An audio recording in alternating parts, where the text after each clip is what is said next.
Hello and welcome to today's webinar, Reducing the Risks of Legionella Growth in Piping Systems. Thank you very much for joining us.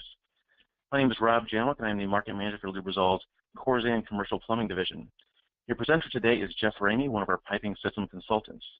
Jeff has 30 years of experience in the plumbing industry and sits on a few ASHRAE technical committees that contribute to the ANSI ASHRAE 188 standard, which will be discussed today during the webinar. At the conclusion of the presentation, we'll have a brief Q&A, so please feel free to ask any questions as they come up or at the end of the presentation. So with that, here's Jeff. Thank you, Rob, for that great introduction, and welcome, everybody. Here are the topics we'll cover in this webinar. We'll talk about basics of Legionella, where it came from, what it is, and why it's becoming a popular concern. We'll look at comparisons of bacteria growth as well as internal surface smoothness and roughness in popular piping materials. We'll discuss ways to prevent risk of Legionella by looking at a few popular tools available today, including a fairly new ANSI ASHRAE standard and also a toolkit from the Center for Disease Control. Next, we'll look at current water treatment trends, followed by the effects chlorine has on today's piping systems. And then, of course, we'll have a summary. So, Legionella basics. Generally speaking, the terms Legionella, Legionellosis, and Legionnaire's disease are all related to the same topic. It's a waterborne bacteria that was discovered in 1976 at an American Legion convention in Philadelphia. The Washington Post wrote, "It was one of medicine's greatest mysteries, devastating a group of convention goers with shocking speed and leaving scientists scratching their heads about its cause. It's a serious type of pneumonia that grows in the lungs, and it's acquired by inhaling a mist or a vapor that has that bacteria. Typically, it's not passed from person to person." The symptoms are similar to milder pneumonia with high fevers, chills, coughing, vomiting. Usually it takes 2 to 14 days for the symptoms to appear. There are no vaccines available, but there are antibiotics that will treat it. This is a list of the most vulnerable people, people over 50, current or former smokers, people with chronic lung disease, anyone with a weakened immune system because of other diseases, or anyone on drugs that weaken the immune system. Remember, this isn't the only people that can get it, it's just the most vulnerable. Reports show that in the US, there are 8,000 to 18,000 cases a year. Data collected from 2000 to 2014 shows a 400% increase in reported cases of Legionellas. The estimates have been low, but it's also increasing, and this is partly because doctors misdiagnose to a milder pneumonia and or the cases just aren't reported. As you can see, Legionella is considered the most common cause of illness outbreaks involving potable water in the US. A little interesting side note, in 2014, the Center for Disease Control reported 100,000 deaths from pneumonia. I guess you could ask how many of those may have been Legionnaires. Canada is also seeing a large percentage of increase over the last few years, and according to the World Health Organization, the death rate is 5 to 10%. We talk about legal and financial costs. In mid-June, 5 state officials in Michigan were charged with involuntary manslaughter in connection with Legionnaire's outbreak that killed 12 people. Estimated healthcare costs in the U.S. are between 100 and 320 million. The United Kingdom has had standards since 2001 where building owners can be prosecuted for manslaughter where there are deaths from Legionella. In January of 2016, a hotel operator in the UK was fined approximately $77,000 for inadequate maintenance of a hot tub that resulted in 18 confirmed cases of Legionella dated back to 2011, so that was 5 years earlier. So we ask, why is this coming up now? We've known about it since 1976, right? So what is the hype of all these outbreaks? Well, a major contributor is water conservation strategies. We've saved millions of gallons of water over the past few years, and let's face it, we have to keep going in that direction. we're doing it with less consumption. We have lower flow aerators, lower flow shower heads, lower flow toilets, urinals. Everything is using less water. However, our pipe sizing hasn't changed. We have water sitting in piping that isn't being consumed as much or as fast.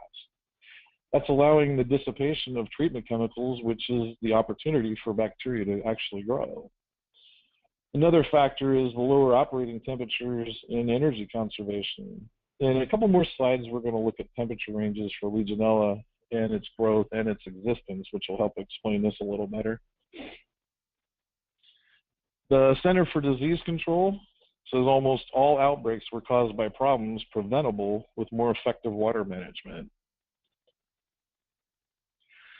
So there's a few charts out there with different temperatures, but they're all within the same range.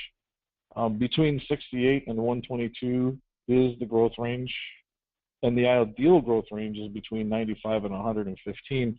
As you're looking at these numbers, think about the temperatures in your own home or office or wherever you're at. You know, what's your water heater set at?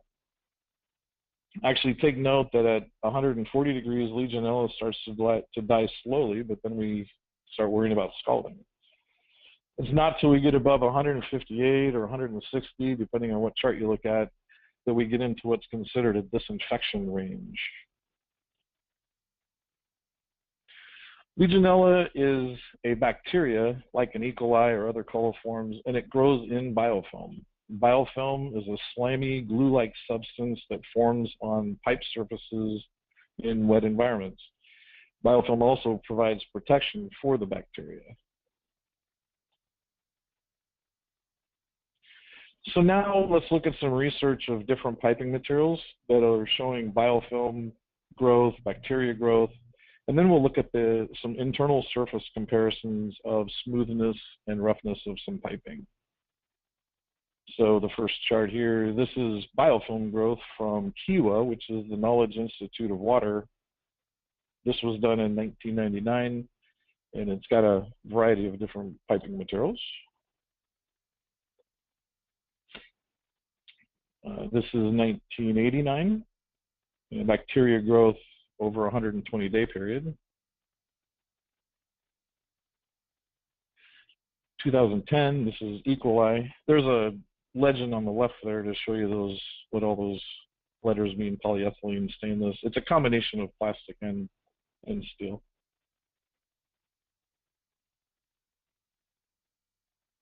This is a comparison of 6 different materials for drinking water, biomass potential, measured at 8, 12, 16 weeks, the 30 degrees Celsius, which is 86 degrees Fahrenheit, 50, which is 122 degrees Fahrenheit. In this slide, we're looking at a measurement called CFU, or Colony Forming Unit. The American Industrial Hygienists Association says that when levels are between 1 and 6 CFUs in potable water, that's considered low positive, and a risk assessment needs to be performed. Also, at an ASHRAE convention in Orlando, there was a report showed that there have been Legionella outbreaks and people getting infected when the source measured as low as 10 CFUs at the heat exchangers or at the local fixtures. So this is a slide from 1999, again, Kiwa. This is showing Legionella CFUs at 8, 12, and 16. This is static. There was no flow in this particular test. So those slides basically were to show different types of testing that's been being done for a long time. It's not anything new. So let's look at some internal surface comparisons of piping material. We're going to look at smoothness and roughness. The graphs on the left the range starts in that lower left corner, and then it goes up to the upper right in thickness. This is stainless steel.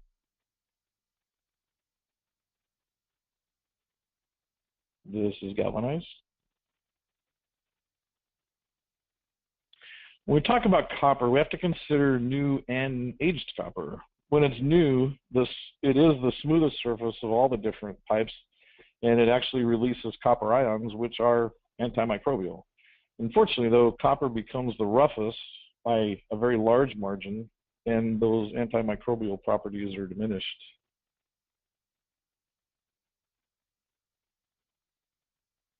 CPVC.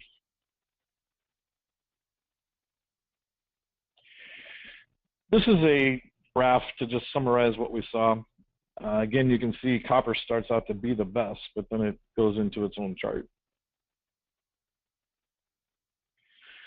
So how can you prevent Legionella? How can you mitigate your risk? Well, there's other stakeholders other than just traditional plumbing industry that stay constantly informed. Industrial hygienists, they're consultants that can help prevent health risk. They can test water for pathogens. There's water testing and treatment professionals that can recommend places to test within a system, provide management services for prevention. There's design consultants that are helping designers for new buildings or existing buildings on locating monitoring points or how to identify what could be a potentially hazard area. And this being the ASHRAE standard, this is the big one.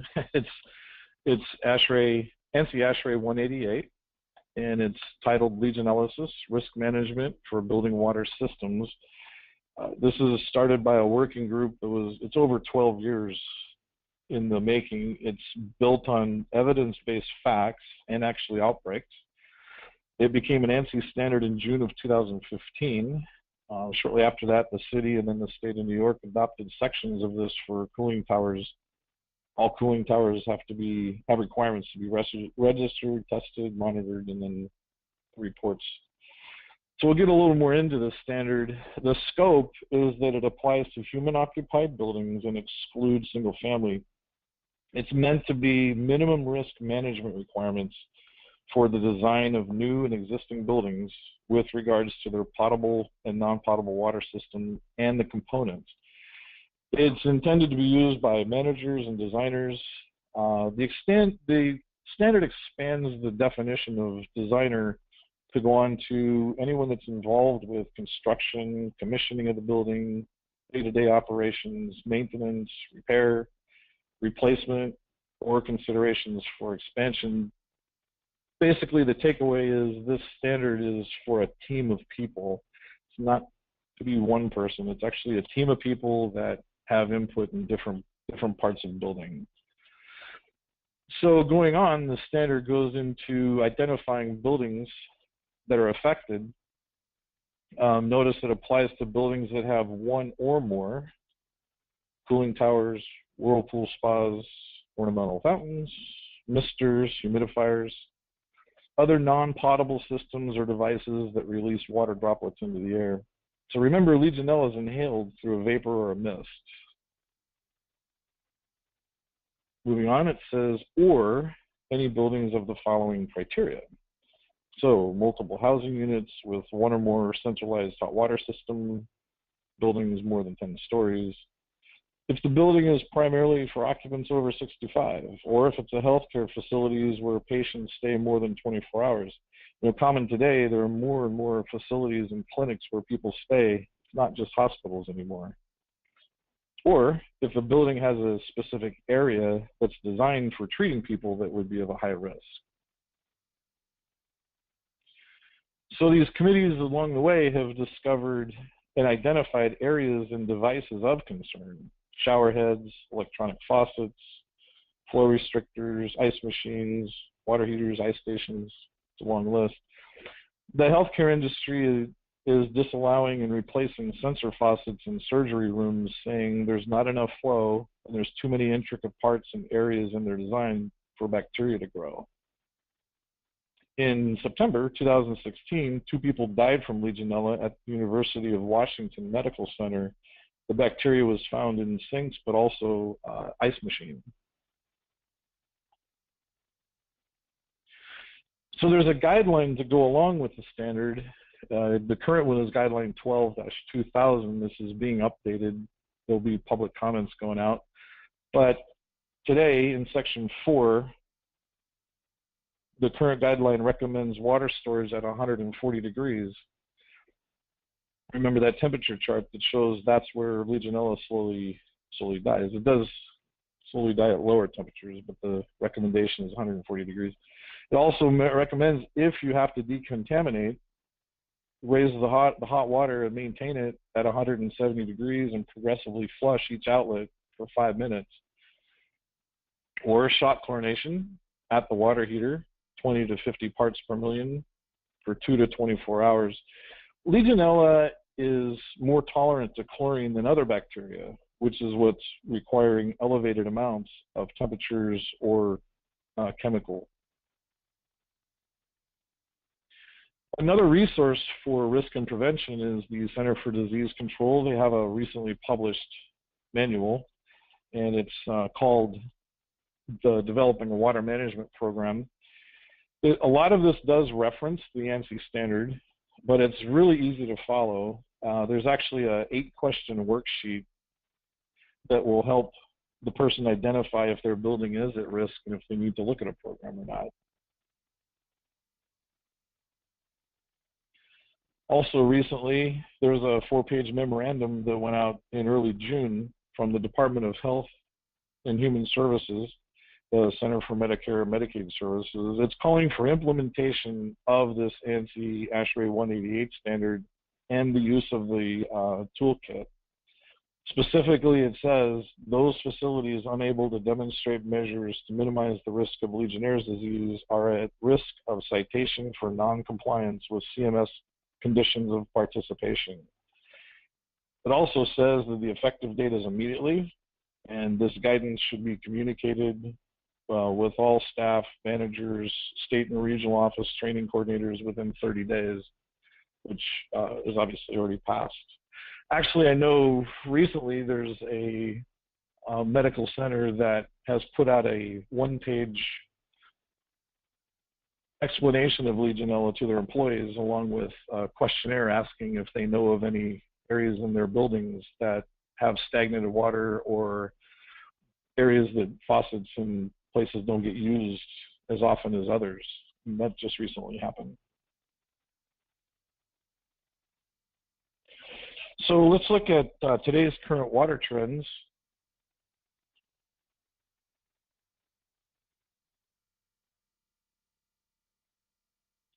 So before we start, the EPA, the Safe Water Drinking Act of 1974, water suppliers are required to provide protection from pathogens while minimizing health risks from disinfection products.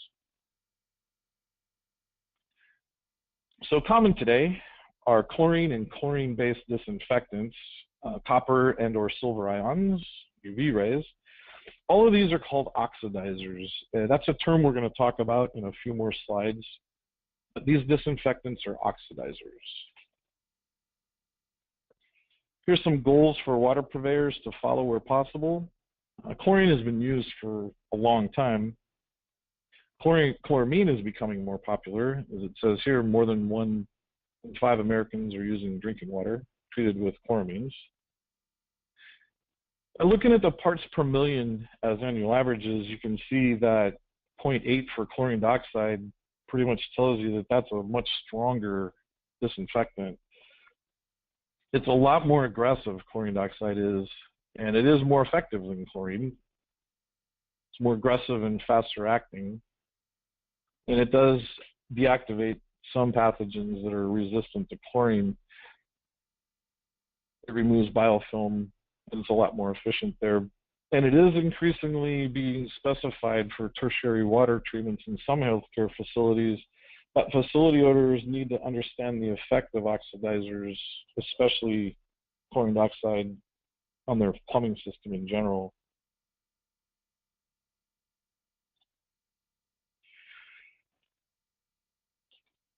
Our last section is to explore how chlorine and oxidizers affect different materials. This is copper.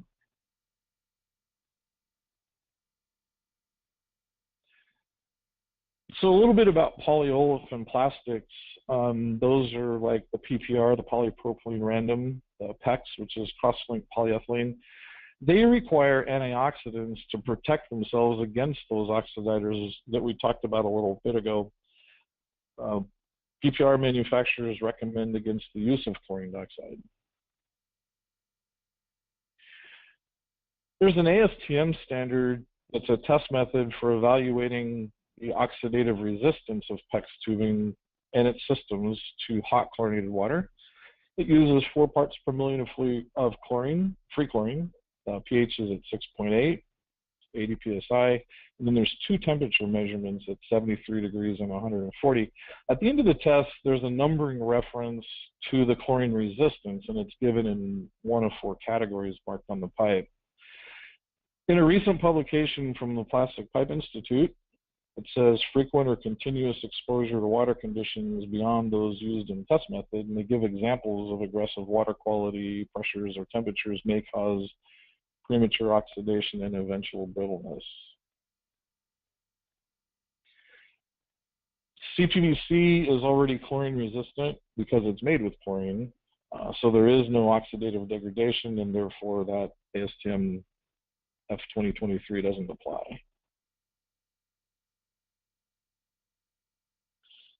The picture on the left is from a home in southern Washington. On the right, if you look at the picture, the outside looks fine. It's what's happening from the inside that matters. The picture on the left shows a section of PPR that was used in a hot water system. It was a hotel in Nashville. It was in service for a year. It's hard to notice, but the outside, again, looks fine. There are some manufacturers of PPR that won't sell for use in the U.S. because of our chlorine use. There are European areas that don't use chlorine or chlorine-based disinfectants where it performs better.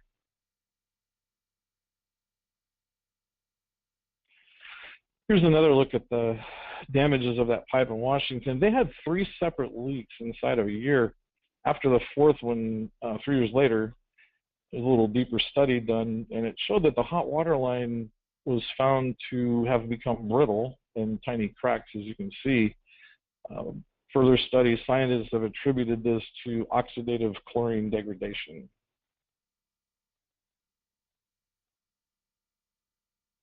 CPVC is unaffected by forms of chlorine. It's actually recommended by the American Water Works Association and the EPA for chlorine dioxide and sodium hypochlorite delivery in water treatment facilities. It's also used to produce chlorine, piping, ducting, vessel lining. To summarize this, the rise in Legionella cases can be attributed to what's being called unintended consequences of water and energy conservation. Yes, we have to keep conserving water. However, we have to be aware of the consequences that it can have as well.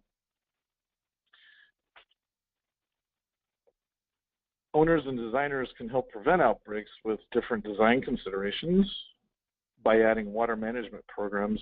Remember that CDC shows almost all outbreaks had problems that were preventable with a more efficient water management program. They also have a toolkit that's available.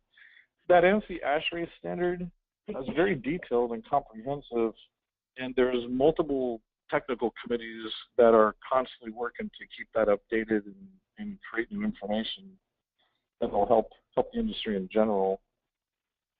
As disinfection methods require higher concentration of chlorine-based oxidizers and in some cases higher temperatures, piping materials and also their components and other construction materials need to be considered for short and long-term performance.